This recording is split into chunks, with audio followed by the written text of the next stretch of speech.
اولین رمز موفقیت رو بنویسید بچه. اولین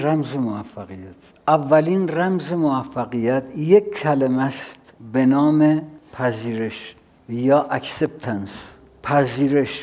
پذیرش اکسپتیشن ریسپشن. این اولین رمز موفقیت.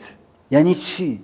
یعنی ما هر حادثه ای را که از بیرون بر ما وارد بشود بپذیریم، چون دیگه اتفاق افتاده. میخوای چیکار کنی؟ جیغ بزنی، داد بزنی، گریه کنی، بالا بری، پایین بیای، چیکار کنی؟ کارش نمیشه کرد. بپذیرش، در هاضمه روحت هضمش کن. قرآن من به من یک کلمه یاد داد. من هم تو هواپیما بودم که خبر فوت و شهادت چند نفر از اعضای خانواده منو به من دادن. نامه‌ای به من داده بودن، اونجا بازش تو آسمون بازش کردم. اونجا از شدت لرزیدن من دستامو برده بودم زیر این سیفتی بلت هواپیما. نمی‌دونستم به کی بگم، یه مش خارجی اطرافم بودن. بعد تفاعل زدم، یه قرآن جیبی تو جیبم بود، یه دونه از این قرآن کوچیکا بازش کردم. گفتم خدایا یه حرف به من بزن. یک عمر با تو حرف زدم، یک بار با من یه حرف بزن با خودم. در سرصفحه این کتاب این آیه در اومد، فرمود ما اصاب من مصیبت الا باذن الله. هیچ مصیبتی فرا نمیرسد مگر به اذن خدا. باور کنید من بعد از دیدن این آیه، علی‌رغم اینکه چندین نفر از اعضای خانواده رو از دست دادم، حتی یک قطره اشک نریختم تا سالها. شاید بعد از مثلا 6-7 سال یه بار زیر دوش آب بودم که یه بغضم ترکید و یه 2 ساعت گریه کرد، ولی پذیرفتم. به هر حال پیش آمده و در ظرف من بوده و هست حتما. اولین رمز موفقیت بچه‌ها پذیرش، اکسپتنس. دومین رمز موفقیت بچه‌ها بهانه نیاوردنه. بهانه نیاوردن. این دومین رمز موفقیته، بهانه نیاوردن. تأخیر ایجاد نکن. خطر تأخیر در تصمیم گیری، برنامه ریزی و اقدام هزاران بار از خطر یک تصمیم اشتباه بالاتر است. خطر تأخیر در تصمیم گیری هزاران بار از خطر یک تصمیم اشتباه بالاتر است. سومین رمز موفقیت بچه‌ها شناسایی و پذیرش اشتباه است. اشتباه کار. این سومین رمز موفقیت. بچه‌ها اینو به خاطر بسپارید، اینو بنویسید که آنچه که تو را به موقعیت و موفقیت فعلی رسانده لزوماً برای ادامه مسیر تو کافی نیست. نکته بعدی این که شما در هر جایی، هر شغلی، هر فضایی، هر موقعیتی که هستید، اون کاری که میخواید انجام بدید 4 حالت داره. یا مهمه، یا غیر مهمه، یا فوریه، یا غیر فوریه. ببینید یه سری کارها هستن که هم مهمن هم فوریه. ما به این منطقه میگیم بخش عقلانیت یا بدیهیات. معلوم اولویت مال اینه، مشخصه، این بدیهیه، اصلا عقل حکم میکنه. مثل چی؟ مثلا آقا آپاندیس، طرف آپاندیس میگیرش، هم مهمه هم چی؟ 2 دقیقه معطل کنی مرگ حتمیه. اصلا کاری به این منطقه من ندارم، چون این حکم عقله. ما یه منطقه‌ای داریم که فوریه اما غیر مهمه. مثلا تو این جلسه نشستیم، موبایلت زنگ خورده همین الان، خب فوریه چون همین الان زنگ زده. بعد نگاه میکنی میبینی دختر خالته، پسر عمته، میخواد حالتو بپرسه، غیر مهمه. میگه خب بعد جواب میدم.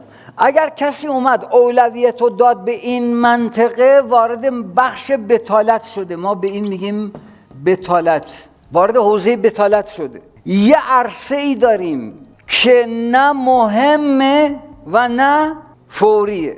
مثلا طرف 11 روز دیگه، 12 روز دیگه کنکور داره، پزشکی داره، فوق لیسانس داره، آزمون داره، دوستش زنگ زده بیا بریم نمیدونم دریا، شمال، فلان، بیسار. یعنی کاری که نه فوریه نه مهمه. ما به این منطقه میگیم منطقه حماقت، کسی که اولویت رو بده به این منطقه عین احمقه.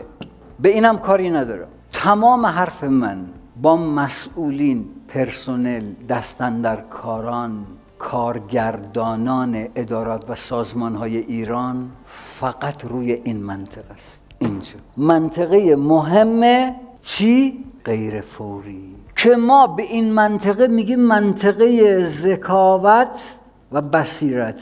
تمام برنامه ریزی ها، تمام تولید محتوا، تمام آینده نگری ها، تمام دوراندیشی ها، همه اینجاست. پسنداز برای پژوهش، برای تولید در مفهوم، در معنا، در ایده باید ایده بده.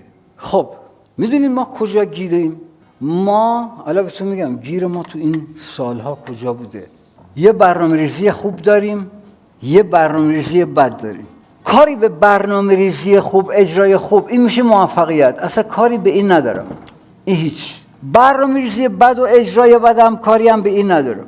اینم هیچ. همه حرف من رو این دوتاست. زمانی که برنامه ریزی خوبه، اجرا بده، ما میگیم آقا یه مشکل ایجاد شده، ما به این منطقه میگیم مشکل.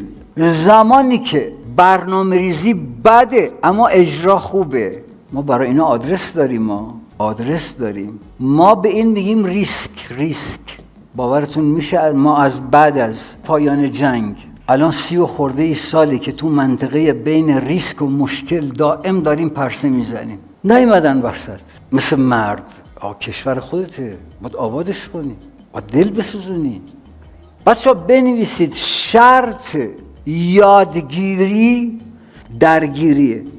حتما باید درگیری اتفاق بیفته تا یادگیری صورت بگیره. کنفوسیوس در بیش از 3300 سال پیش فرمود اگر فقط به من بگویی فراموش میکنم، اگر نشانم دهی به خاطر میسپرم، اما اگر مرا درگیر کنی یاد میگیرم. چرا معلمان، چرا اساتید تمرین میدن به بچه‌ها که برن خونه حل؟ برای اینکه درگیر بشن. چرا استادکار به شاگردش میگه موتور بیار پایین، خودت بازش که خودم ببندش؟ برای اینکه درگیر بشه. شرط یادگیری درگیریه. در اداره اگر قرار باشه که ساختار آموزش ایجاد بشه، باید مداوماً آزمون امتحان، نگاه، نظارت، بررسی، سنجش، تا این درگیر بشه برای یادگیری. نه اینکه آقا توی دوره بذاری پایان دوره هم یه کاغذی بدی به طرف که فلانی گذرونده. این درگیر نشده، اندوخته، نه آموخته، اندوخته. فقط کسی آموخته می شود که درگیر بشود. نکته بعدی این که بچه ها سختی و رنج به معنای زجر نه ها. خداوند انسان رو نیافریده که زجر بده ها، ولی انسان رو آفریده که رنجش بده. یعنی بندازش تو درگیری، بندازش تو سختی.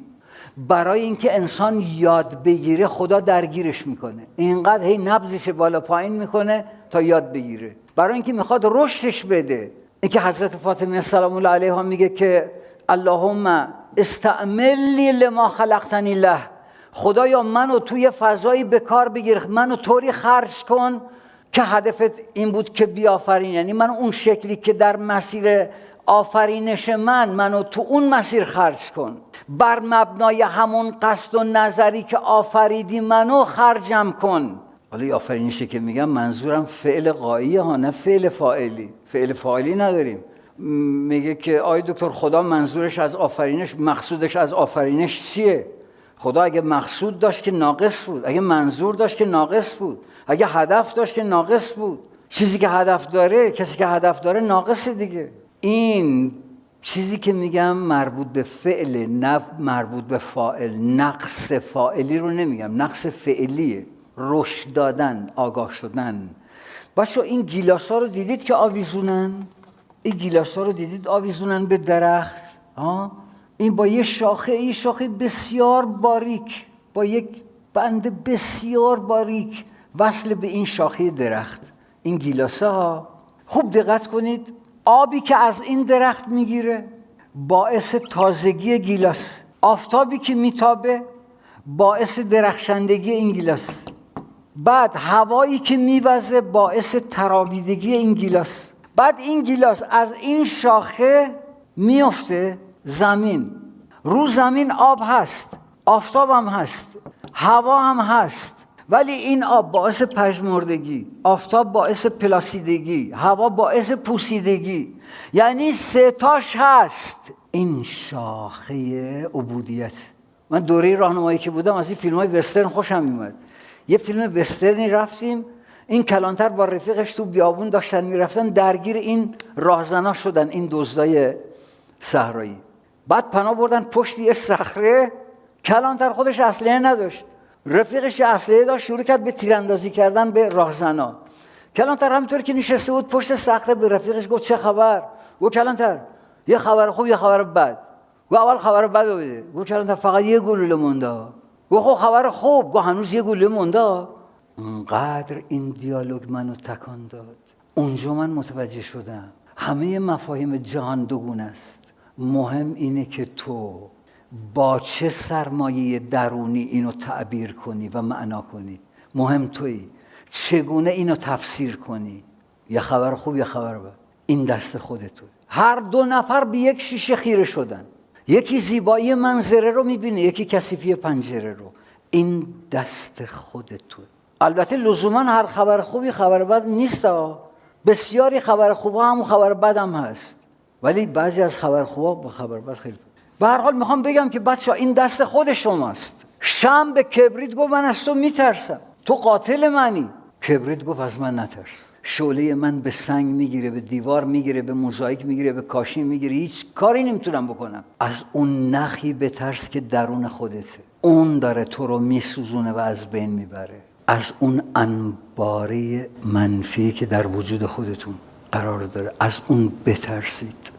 این جمله رو هم بنویسید بچه‌ها، بنویسید. نگرانی امروز مشکل فردای تو را حل نمی کند، فقط شادی امروزت را از بین.